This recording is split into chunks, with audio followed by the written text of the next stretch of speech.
Hello friends, मैं doctor शैली भारद्वाज आज आपके लिए एक वीडियो लेकर आई हूँ पीसीओएस पीसीओडी के ऊपर, जो एक इनफर्टिलिटी फीमेल इनफर्टिलिटी की बहुत ही इम्पॉर्टेंट डिसीज़ कहलाती है और जो आजकल बहुत ही आम लोगों में बहुत ही आराम से मिल जाती है, देखने को मिलती है। हम जो पेशेंट्स अपने देखते हैं उसमें मेनली हम देखते हैं इनफर्टिलिटी में पीसीओएस और पीसीओडी के पेशेंट्स बहुत ज़्यादा आते हैं।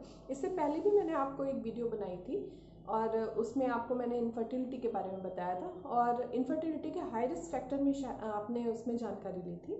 और हाई रिस्क फैक्टर में से ही एक हाई रिस्क फैक्टर पीसीओडी या पीसीओएस भी आता है।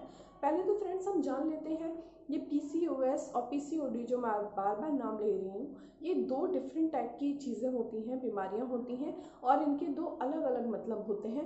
तो हम पहले जान लेते हैं कि इनकी फुल फॉर्म क्या होती है। पीसीओएस पॉलीसिस्टिक ओवेरियन सिंड्रोम को बोला जाता है और पीसीओडी पॉलीसिस्टिक ओवेरियन डिसीज को बोला जाता है। तो दो डिसीज और सिंड्रोम ये दो टाइप के अलग अलग चीज़ें होती सेम है, लक्षण सेम है, लेकिन बहुत ही माइन्यूट से अंतर के साथ हम इनको डिस्टिंग्विश करते हैं। बाकी मैं आगे आपको बताने वाली हूँ कि कैसे हम इसको ट्रीट कर सकते हैं, कैसे हम इसके बारे में हम और ज़्यादा जानकारी लेके हम इससे बच सकते हैं और इनफर्टिलिटी जो हमारे आसपास इतनी ज़्यादा बढ़ रही है उसमें हम कैसे इसकी रोकथाम कर सकते हैं। तो फ्रेंड्स, अब आता है पीसीओएस और पीसीओडी में अंतर क्या है। हालांकि ओवरीज और हार्मोनल जैसी आम समस्याओं और लक्षणों के होने के बावजूद ये दोनों अपने आप में अलग हैं। पीसीओएस को अगर हम देखें तो पीसीओएस एंडोक्राइन सिस्टम और मेटाबॉलिक डिसऑर्डर से उत्पन्न एक गंभीर समस्या है। और अगर ये हम एंडोक्राइन सिस्टम को देखें तो हमारा एंडोक्राइन सिस्टम पूरी तरीके से मेंस्ट्रुअल साइकिल पे भी बेस्ड होता है। तो मेंस्ट्रुअल साइकिल पीसीओएस में हमारी जब सही से नहीं आती, जो मेंस्ट्रुएशन होता है महिलाओं को वो सही से नहीं आता या उसकी साइकिल सही से चक्र, मासिक चक्र जिसे बोलते हैं, वो पूरा नहीं होता, तो भी गर्भधान में हमें समस्या आती है। कंसेप्शन जो होता है महिलाओं का वो उसका रेट कम हो जाता है। और अगर हमारा एंडोक्राइन सिस्टम अगर सही से चल रहा है, हमारे हार्मोन सही से चल रहे हैं, तो हमारी जो मेंस्ट्रुअल साइकिल है वो सही से आती है। जो उसकी साइकिलिंग होती है, जो डेज होते हैं वो पूरी तरीके से नियमित होते हैं। तो हमारे जो ओवरीज अंडे बनाती है, अंडे बनाने की रिलीजिंग फैक्टर है वो पूरे होते हैं, तो हमें गर्भाधान में आसानी होती है और महिला आराम से प्रेग्नेंट हो जाती है।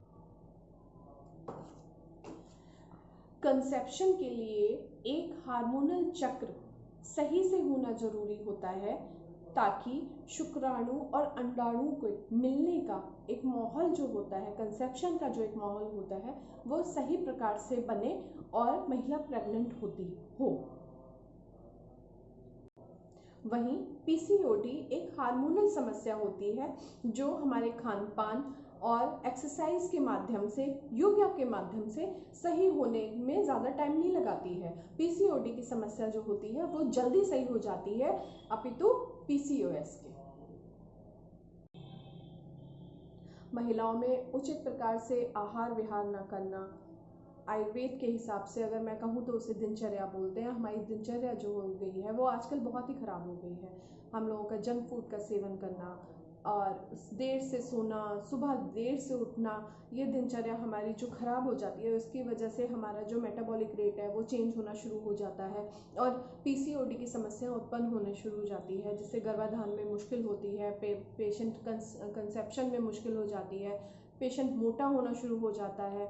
और अगर हम ये देखें तो इन दोनों के लक्षण पीसीओएस और पीसीओडी के लगभग सेम ही होते हैं, हम इनमें डिस्टिंग्विश नहीं कर सकते। जैसे कि पीसीओएस में भी चेहरे पे बाल आना, गले पे काले निशान पड़ना, वजन का बढ़ना, मासिक अनियमितता होना, ये सब हम दोनों बीमारियों में समानता से देखते हैं। अगर हम देखें तो हमारा पीसीओएस के केसेस हमें कम मिलेंगे, पीसीओडी के केस हमको ज़्यादा मिलते हैं। पीसीओडी क्योंकि बहुत जल्दी ठीक भी हो जाता है और बहुत जल्दी हमें उत्पन्न भी हो जाता है हमारे शरीर में। अगर हम आयुर्वेदिक ट्रीटमेंट इसमें देखें तो हमारे आयुर्वेदिक ट्रीटमेंट में बहुत ही अच्छा इसमें ट्रीटमेंट इलाज है।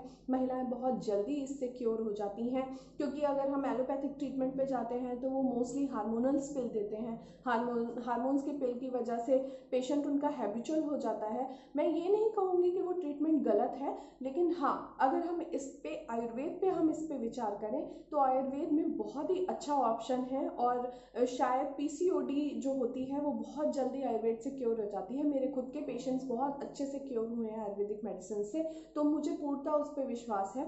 बाकी मैं आपको यही सजेशन दूंगी कि अगर आप चाहें तो आप खुद से ही इस पे काबू कर सकते हैं, योग के माध्यम से, एक्सरसाइज के माध्यम से।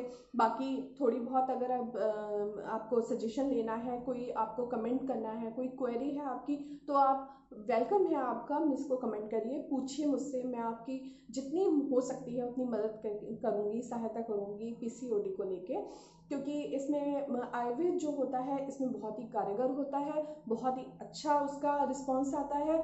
तो फ्रेंड्स, ये पीसीओडी और पीसीओएस दो टाइप के जो सिंड्रोम और ये डिसीज़ जो मैंने आपको समझाई थी, वो मैंने इसीलिए, मेरा मकसद मोटो यही था, क्योंकि मैंने पहले वाली वीडियो में आपको इसके बारे में बताया था, तो मैं उसी को लेके चल रही हूँ। और शायद उसी के ऊपर मैं आपको ये समझाना चाह रही हूँ कि हाई रिस्क फैक्टर में कुछ चीज़ें ऐसी भी होती हैं जो सिर्फ हमारे हाथ में होती हैं, और हम उसे बहुत ही आसानी से क्योर कर सकते हैं, आगे बढ़ सकते हैं, और अपनी बीमारी कुछ माध्यम से, कुछ खुद के पर्सनल माध्यम से भी ख़त्म कर सकते हैं। अगर हम आयुर्वेद में किचन में अपने देखें तो बहुत सारी चीज़ें ऐसी हैं जो पीसीओडी को हम अच्छे से क्योर कर सकते हैं। अगर हम सुबह खाली पेट दालचीनी का पानी, 3 सेंटीमीटर दालचीनी हम ले लें और उसको पानी में इतना गाढ़ा बनाने तक उबाल कर पिएं, तो ये बहुत ही अच्छा कारगर हमारे लिए सिद्ध होता है और अच्छा वर्क करता है। तो बहुत सारी चीज़ें हैं जो हम अगर लेते हैं इस तरीके से, जो मैं किचन की आपको मैंने एक दालचीनी का उदाहरण दिया, इस तरीके से बहुत सारी चीज़ें हैं जो हमें पीसीओडी की समस्या से बहुत जल्दी ही छुटकारा दिला सकती हैं। तो फ्रेंड्स, आप मुझे बताइएगा आपको मेरी ये जानकारी वीडियो कैसी लगी, और आगे मैं आपको इसके बारे में बताती रहूँगी। आयुर्वेदिक ट्रीटमेंट अगर लें तो हाँ फ्रेंड्स, प्लीज़ आयुर्वेदिक डॉक्टर से लें, जानकारी के हिसाब से लें, क्योंकि आयुर्वेद में भी छोटी छोटी बहुत सारी चीज़ें होती हैं जो आपको नहीं पता होती हैं। खुद से ट्रीटमेंट आप नहीं कर सकते आयुर्वेद का, ये कोई देशी इलाज नहीं होता, ये भी एक पैथी है और इसकी बहुत ही अच्छा रिस्पॉन्स है। थैंक यू फ्रेंड्स, नमस्कार।